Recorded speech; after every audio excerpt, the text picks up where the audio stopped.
Graças e paz, queridos. Tudo bem com vocês? Faz tempo, né, que a gente não grava aí um vídeo refletindo sobre a palavra de Deus. Nós estávamos fazendo alguns vídeos, meditando um pouco sobre a carta de Paulo aos Efésios, e hoje a gente vai continuar. Na medida que for dando, né, para a gente poder fazer essas meditações, nós vamos fazer, né? E nesses poucos minutos, eu quero meditar com você no capítulo 1 de Efésios. Nós vamos finalmente terminar o capítulo 1 de Efésios, não é mesmo? E eu quero ler do versículo 15 até o versículo 23, que diz assim: Pelo que ouvindo eu também falar da fé que entre vós há no Senhor Jesus, e do vosso amor para com todos os santos, ou seja, todos os salvos, os remidos, não é? Não cesso de dar graças a Deus por vós, lembrando-me de vós nas minhas orações. Peço que o Deus de nosso Senhor Jesus Cristo, o Pai da glória, vos dê em seu conhecimento o espírito de sabedoria e de revelação. Oro também para que sejam iluminados os olhos do vosso entendimento, para que saibais qual seja a esperança para a qual ele vos chamou, e quais as riquezas da glória da sua herança nos santos, nos remidos, nos salvos, nos justificados, e qual a suprema grandeza do seu poder para conosco, os que cremos segundo a operação da força do seu poder, que manifestou em Cristo, ressuscitando-o dentre os mortos e fazendo sentar-se à sua direita nos céus, acima de todo principado e autoridade, poder, domínio, e de todo nome que se nomeia não só neste século, mas também no vindouro. Deus sujeitou todas as coisas debaixo dos seus pés, e sobre todas as coisas o constituiu cabeça da igreja, que é o seu corpo, a plenitude daquele que enche tudo em todos. Paulo, ele no final desse texto de Efésios, do primeiro capítulo, ele faz uma oração em favor dos irmãos da igreja em Éfeso. Ele ora para que Deus conceda àqueles irmãos espírito de sabedoria e revelação. Mas que tipo de sabedoria e de revelação que Paulo ora pedindo a eles? Sabedoria e revelação da pessoa de Cristo. O grande propósito de Deus é revelar o seu Filho Jesus em nós. E revelar não é somente no sentido salvífico. O grande erro nosso como cristãos é achar que o propósito de Deus é apenas revelar Jesus como Salvador, revelar Jesus como Redentor, revelar Jesus como aquele que, ao ser levantado na cruz, perdoa os nossos pecados e nos purifica das nossas impiedades e iniquidades com seu sangue. Mas este não é o propósito de Deus apenas. O propósito de Deus, além de revelar o seu Filho Jesus como Salvador e Senhor, é revelar o seu Filho Jesus como vida em nós. É revelar a plenitude de Cristo em nós. Infelizmente, nós temos nos contentado apenas com o aspecto de que Jesus é Salvador e Senhor, e glória a Deus. Mas nos contentarmos com isso tem nos paralisado. Tem feito com que nós, como filhos amados do Senhor, nós não prossigamos, nós não avancemos na nossa vida cristã. Por isso que muitas vezes os cristãos, eles estão perdidos aí, perdidos, sentindo falta de algo na vida deles. Poxa, eu tenho Jesus como Senhor, eu tenho Jesus como Salvador, mas ainda falta algo.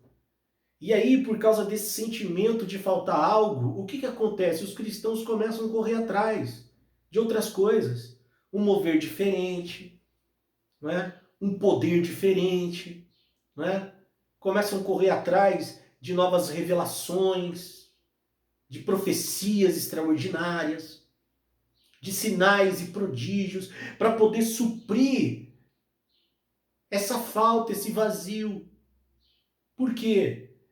Porque nós não entendemos que o propósito de Deus não é somente revelar Jesus Cristo, o seu Filho Jesus, como Senhor e Salvador, mas é realmente fazer com que nós experimentemos a plenitude da pessoa de Jesus, a plenitude da obra de Cristo na cruz, a plenitude dele.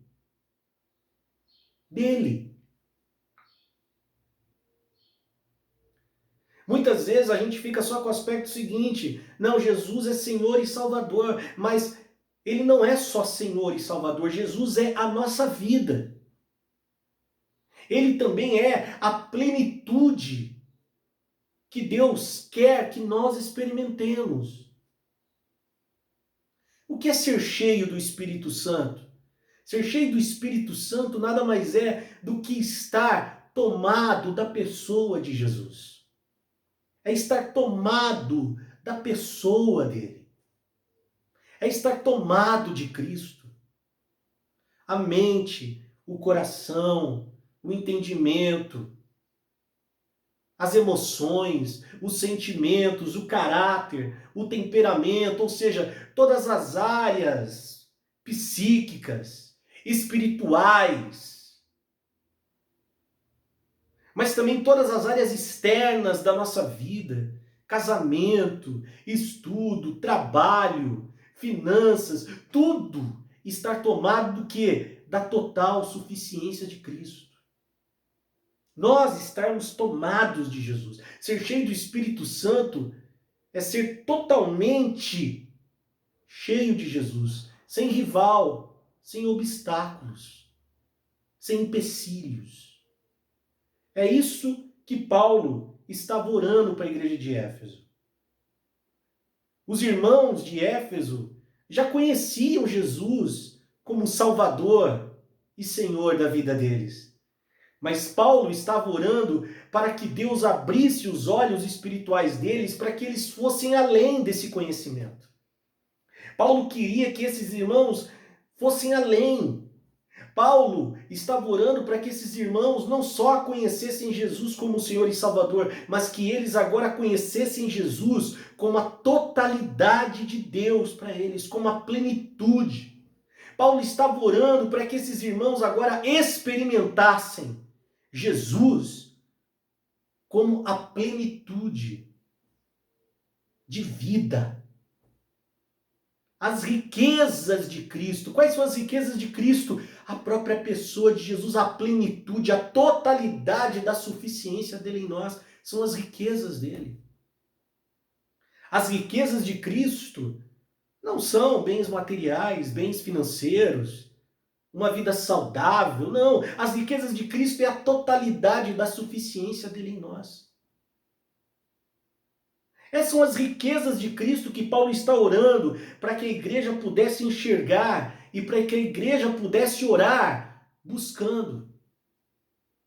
Então, essa é a palavra que eu deixo para você. Querido, Jesus é muito mais do que teu Senhor e Salvador. Jesus, ele é a totalidade de Deus para a tua vida.